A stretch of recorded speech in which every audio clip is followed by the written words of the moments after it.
that, but I totally forgot to hit record. There we go. All right, so now we're recording. So Buncee being the next tool that I'm going to show you. Buncee, like I said, is your ultimate creation tool. Is the best way to put it. It allows you to add images.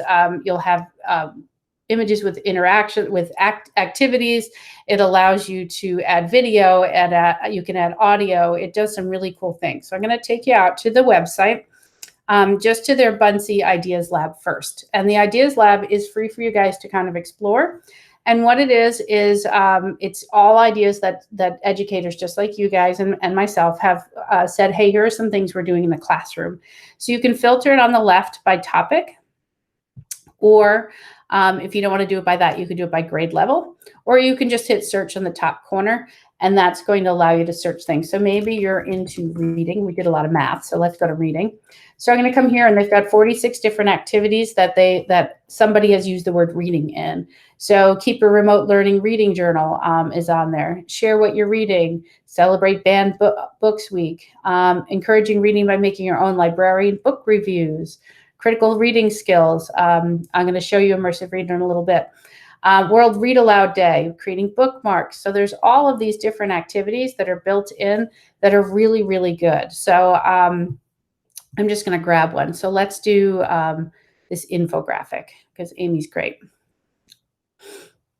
So when you open up this one, you're going to see that you have all of these words on here, and maybe this is a little too much for you students. And I know somebody mentioned they do special ed, and I think this is really for you, but I think it's for any students that maybe struggle with reading.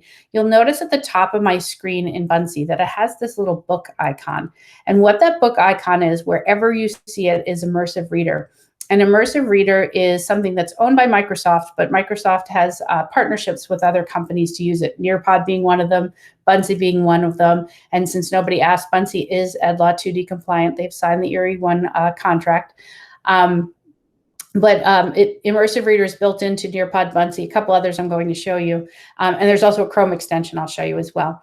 But let me pull into Immersive Reader so you can see what it is. So here's all the words that were on that Buncee are now dropped into this screen where it's just the words. It releases some of the noise. It kind of organizes it for you. And if I hit play. Resilience quotes from Promises to Keep by Sharon Robinson. I can change the speed. Despite the threats on his life and the weight of the people on his shoulders, Dad completed his first year with the Montreal I can change Royals. it from male to female. Royals as a most valuable player. MVP. All right, so you see it highlights the word as it goes through. If I click over to text preferences, I can make the size of the text larger or smaller, depending on what I need for me to read. I wear glasses and it's for reading, so I might want it a little larger. I can increase and decrease the spacing, which really helps for people that need that. Like I was the kid that used to use a ruler to read my textbooks because I couldn't follow the lines. They would jump on me. So increasing spacing would have really helped me out. I can change the font to 3 different fonts. I can change the colors and the contrast based on what your student needs. I like the sepia, that's my favorite. My son prefers the black background with the light letters, so whatever works for you, you're able to do that. In the center, in the grammar options, I can separate it by syllables. And then I could also highlight all the nouns, verbs, adjectives, and adverbs that are in there. Adverbs right now are the same color, so let's change that. So you can see that they're all highlighted in there to be different ones. You can change the colors depending on what your students need. I love that because I'm a former English teacher. And then when I go over to reading preferences, I can even create the focus to be even more. So as I go through and I'm reading it, I can change this line focus. So I can go through and just have that line highlighted for me, which is great. I can make it a little bit larger or even more large, depending on what I need. It has a picture dictionary built in, so as long as you have it turned on, if you get to a word that has a picture, so Alive does, you're going to see that the pictures come on up here. And then finally at the bottom, you're going to see that it translates into over 60 different languages. So let's say I have a student that only speaks Japanese. I can have it do it by word. Promises. 約束. So it'll show it in both languages, or I can convert the entire document over, but I can still go between the original and the Japanese. I can click on any of the symbols to be able to see almost that the Japanese word and the English word. Laurie, can I ask a question? Sure. So the features that you're showing now in Buncee, does Nearpod have any of those for visually impaired learners? Yeah, so in Nearpod, as long as you've typed the words in, so if you bring in a Google slide deck or you create it somewhere else and bring it in, it won't read it because it's a flat image, but anything you type into Nearpod, it will read. So if I go back to the pre-made ones. Yeah, the pre-made ones, some of them will if they're new, but not some of the ones that have been around a little while because they're flat, they're pictures. So what I've been doing is copying and pasting and recreating the slide so that the feature works for me. Thank you. Sure. Yes, you can import your own reading passages into Buncee and use the Immersive Reader. Absolutely. It's a great way to use it. So anything you want there. So Immersive Reader is built right in. Anytime I pull something from the Ideas Lab, I have the option to copy it and then I can create my own, or I can, just share this one out if I really like just this one. If I go out to the platform, so I'm going to hit copy and then I'm going to go to edit. When I go into the platform, I can have on the left-hand side, I can create a new slide. I can rearrange this one. So maybe I like this one, but I want to change the background. So I click change the background and maybe I want it to be more yellow, whatever it happens to be, I can change the way it looks.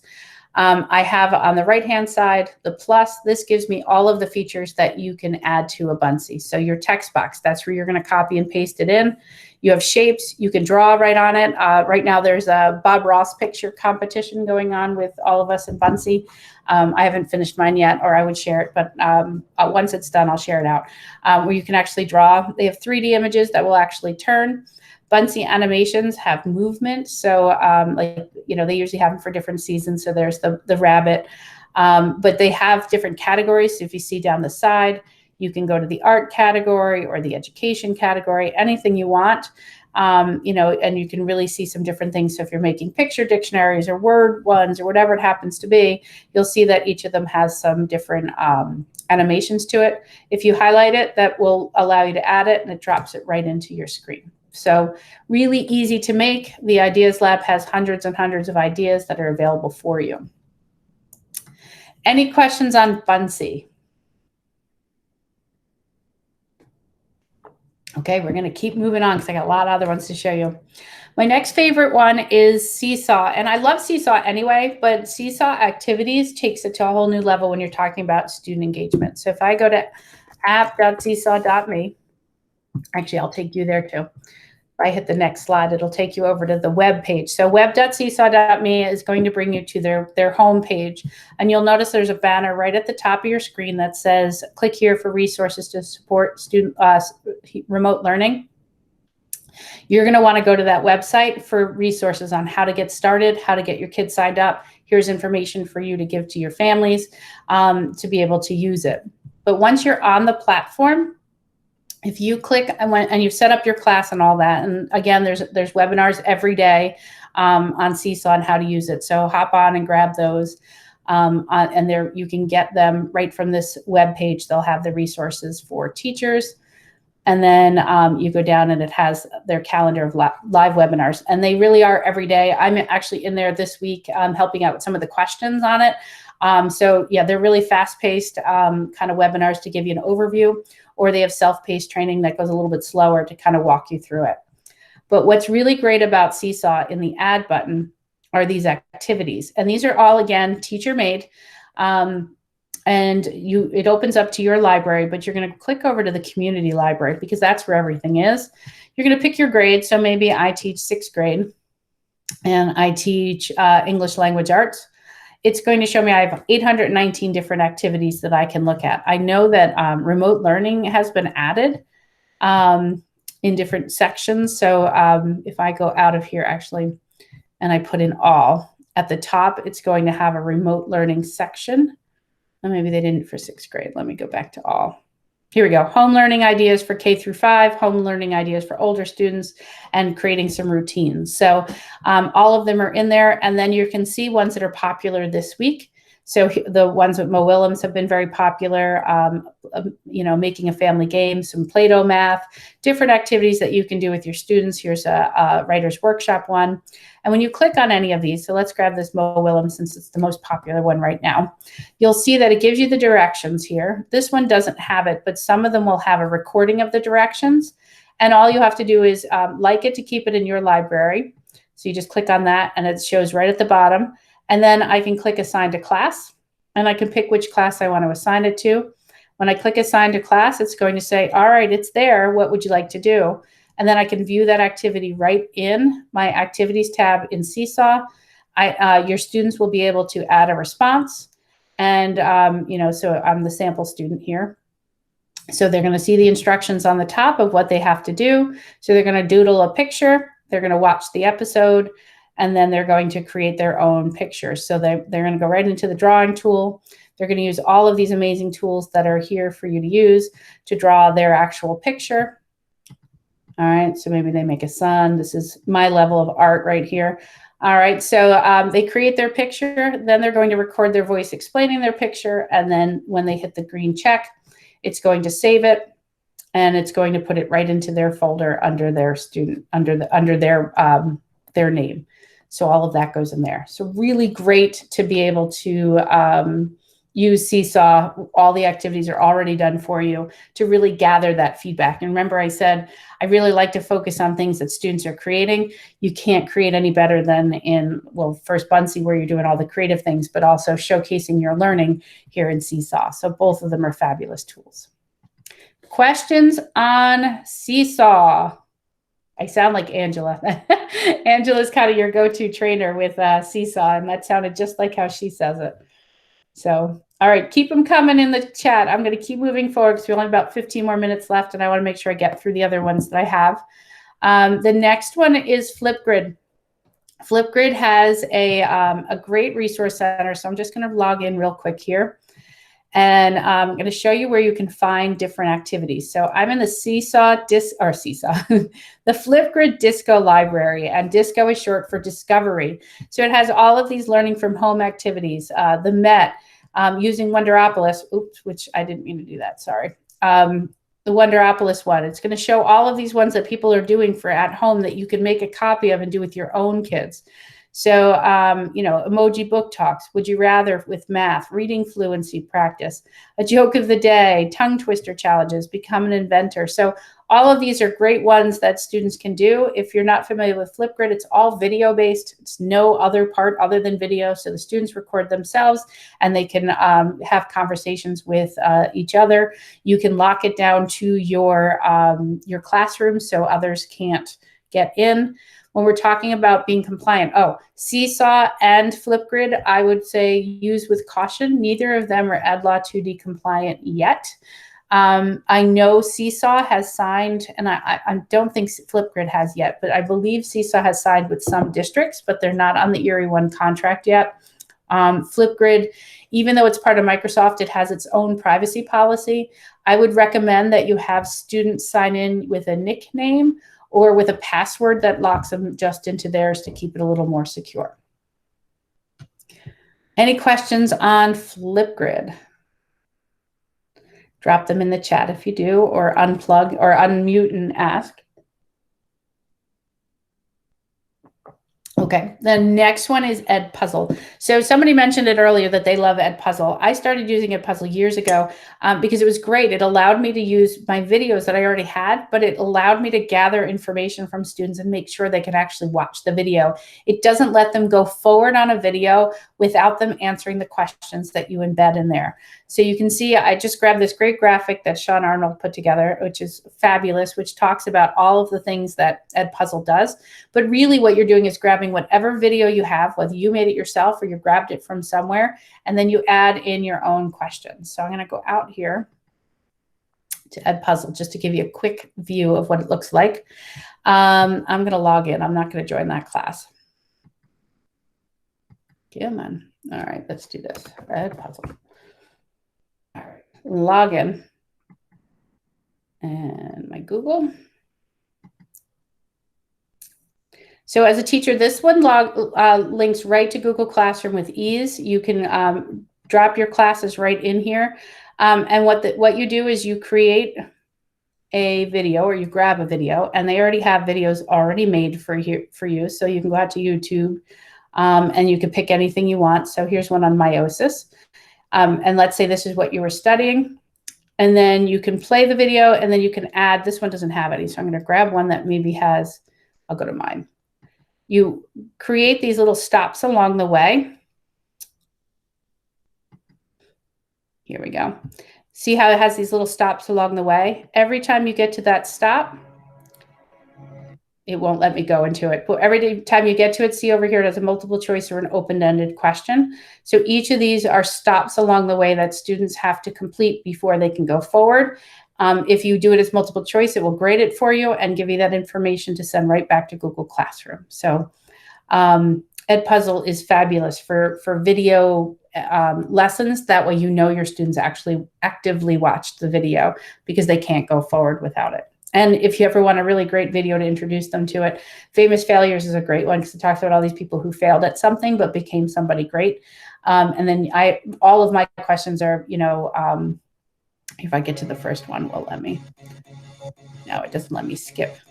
So when you get to the question, it asks you to try to guess who each of them are. So just try to get them to think, you know, use their critical thinking skills to figure it out. So that is EdPuzzle. Moving right along. Another one that some of you mentioned was Newsela. Newsela is great for your students, for current events. It has some great articles, you know, that are really very interactive for students. You'll see that you can change the lexile. So let's say you have students that read, you know, at a 700 lexile or a 500 lexile. But we were mentioning Immersive Reader. So Immersive Reader is not part of Newsela, but if you have the Immersive Reader Chrome extension, which I have right up here, if I highlight the text and then I right click on it, I can say, help me read this. And it will open it up in Immersive Reader for me, and it will read it. This will work on many websites, not all. It doesn't work in Google at all, but it works on many of them. As long as it's actually written in and not a PDF or an image, it should do this for you. You kind of have to play around with it, because sometimes I find it works, sometimes I find it doesn't, but more often than not, I find that it works for you to do that. So you highlight and it brings you right into it. So that really makes Newsela that much more marketable, because even though 560 is the lowest lexile, maybe you have a student that reads at a 300 lexile, and this is still really hard for them. So then they can go through and, you know, have it read to them. You can assign it to students right in their Google Classroom. It has built-in activities. They're also offering a lot more of their platform for free, which normally is a very expensive program for you to use. They don't have to log in, which makes it easier for you to worry about the EdLaw 2D piece. So you can assign the article, they can just read it. You can do the activities somewhere else in Google Form or something like that. They're not logging in at all. It makes it a lot more accessible for them. Still moving along to even more of my favorites. So in the last few minutes, I'm going to share some of my others. Wonderopolis is for your middle school and younger. Your older kids might find it a little too cutesy for them. But what Wonderopolis is a great website for great articles, kind of like Newsela, but they're based on wonders that students have actually sent in. So they'll tell you this one was sent in by, and they'll give a first name of the kid. So the question of the day, or the wonder of the day today, is who is Elvis Presley? So it always has some essential questions. It gives you some other media, some images, and a little video to watch. The article is right here. You'll see that there are some words that are highlighted over, and it gives you them as wonder words. You can take a little word challenge. Here's where, remember I was saying where they asked the question. These were the kids that submitted this question. So they always give you a little shout out if it's yours, and then you can test your knowledge on it. Wonderopolis is one of those great websites that does have Immersive Reader built right in. So you click on listen, it takes out all of that visual noise and just puts it right back on that platform. So great one for your students to use. They can use the search to try to find something. So maybe they're really into science, which might be a little too broad. But then you can narrow it down from there. Is design a science or an art? What is citizen science? You can see all of these different ones that are available. And then students can go in and read it. I love that when you type in science, there's two next to each other, who invented math and how are pickles made, right? That sounds like a conversation with a kid, right? That's about the directions they'll go. So so you can pull up either of those or any of those, and they're great articles to assign to kids. You don't have to worry about EdLaw 2D. There's no place to sign in on here, no place to give any information whatsoever. Even when you're sending in your question, you're just giving a first name. So you're not giving any other information, but great place to get some good content, more consumables, but some great content for your students. All right, so this was another one you guys said you hadn't used before. So this is MathAgon. And this is a new one for me that I kind of stumbled upon. And I thought it was great because sometimes you need to be able to manipulate shapes with kids. So I've got this shape here, and I can pull any of these shapes out that I want, and move them around on the screen. I could also use number tiles or number bars, and you can do different things with it. They can draw on it however they want. So it becomes this real interactive kind of math exploration, sort of like what you would normally do in the class with different manipulatives you might have there, but it allows you to use them in here. So you can kind of get an idea how that works. So you have that. If you click on MathAgon up at the top, it will also show you that it has some other activities. So there's other websites you can go to with it. But if you click on the activities at the top, it also has printable origami, which are, foldables. It has a polypad that gives you even more than, that's what we were just using rather. It has a timeline of mathematics. It has some problems and puzzles, exploring dots. This one's great because it talks about, why do I need to know this? So here's all the reasons or all the places where we use math and why we need to know math. So these are great things for kids to kind of research and do different things. So MathAgon has some really great resources for you in the world of math. So I wish my math teacher taught with these kind of things because it'd be so much fun. Some of them are better than others. Some of them are, more like they're trying to get you to sign up for something like the magazine.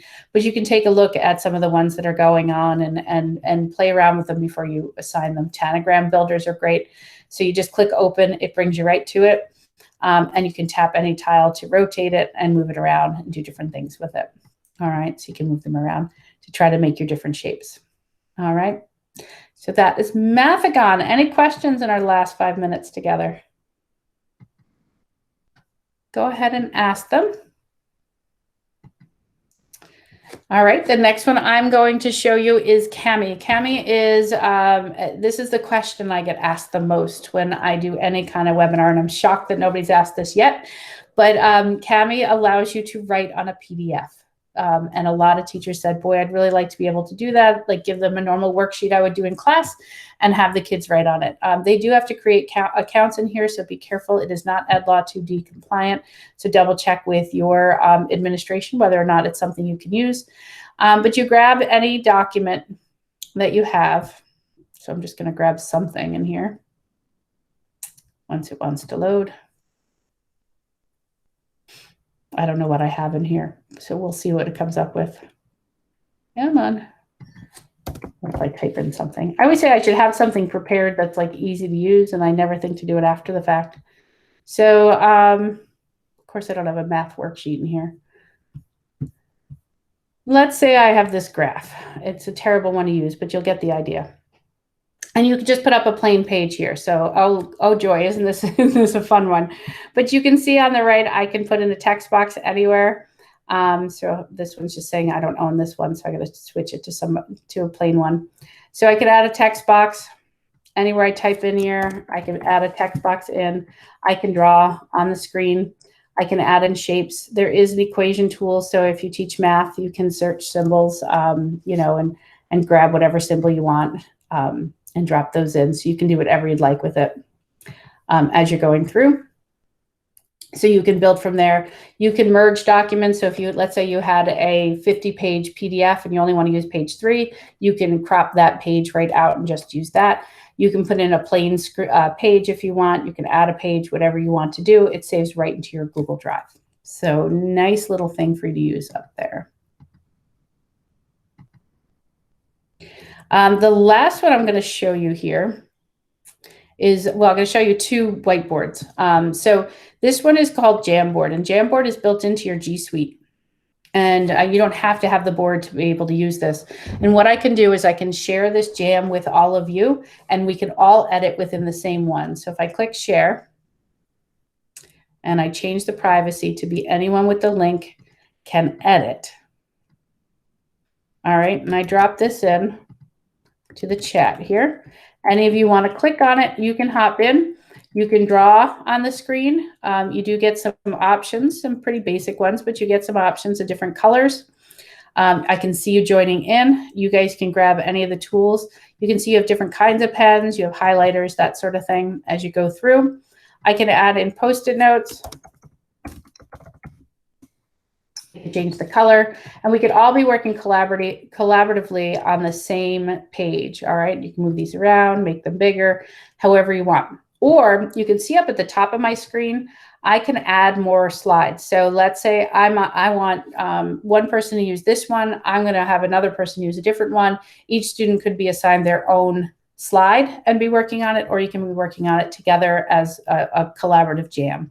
You can bring in images. It will do a Google image search. So let's say I wanted to find a dog.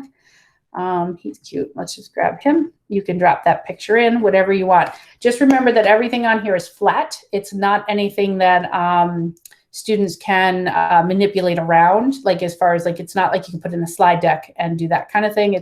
They're flat pictures that you're dropping in. You do get a magic pen. So if you want to like circle something and be like, look at this, and then it goes away, you do have that option as well. You can change the background. So if you teach math, you would love that it has a grid background. You could do even just a dots game and your students can play, whatever you'd like to do. You can have a blue background or a black background, whatever works for you. And you can have that be different per slide. Can Jan slides be used to create an assignment activity in Seesaw? Sure, if you want to. Yeah, I've created them in Buncee, but you can absolutely create it in Jamboard too. Absolutely. Yep. That is how that works. The other one, if you don't want them to be signed in or if you're not a Google school, is whiteboard.fi. So with this one, you create a teacher page. So I called this one Guion. If I sent it out to you, it's 2:30, so I'm not going to. But if I sent this out to you, what you can do with it is all the students can join at the same time and share their whiteboards. They each get their own individual one. Only the teacher sees all of the student work. And the student only sees their work. So it's a great one where the kids don't have to enter any personal identifiable information, but gives you a whiteboard feature when you're doing work remotely. All right. So it is 2:30. What questions do you have? Anything you thought I missed that we should add? I will mention, since I forgot to record the first 15 minutes of this workshop, that Nearpod was the first one that we showed, but we also covered Seesaw, Wonderopolis, Buncee. We talked about EdPuzzle, Newsela. We talked about MathAgon, Jamboard, Whiteboard. I showed you a whole bunch of different ones that are some of my favorite tools. So ask any questions you have. If you don't have any questions, thank you so much for coming. I appreciate you taking the time with me today. I did record, 85% of this, so I will be putting this out on the S'more newsletter. If you don't get the S'more newsletter and would like to, please email me. I'm going to drop that in the chat. And I will add you to the list. I send out a S'more daily with a link to all of the webinars that are going on. So thanks so much for coming.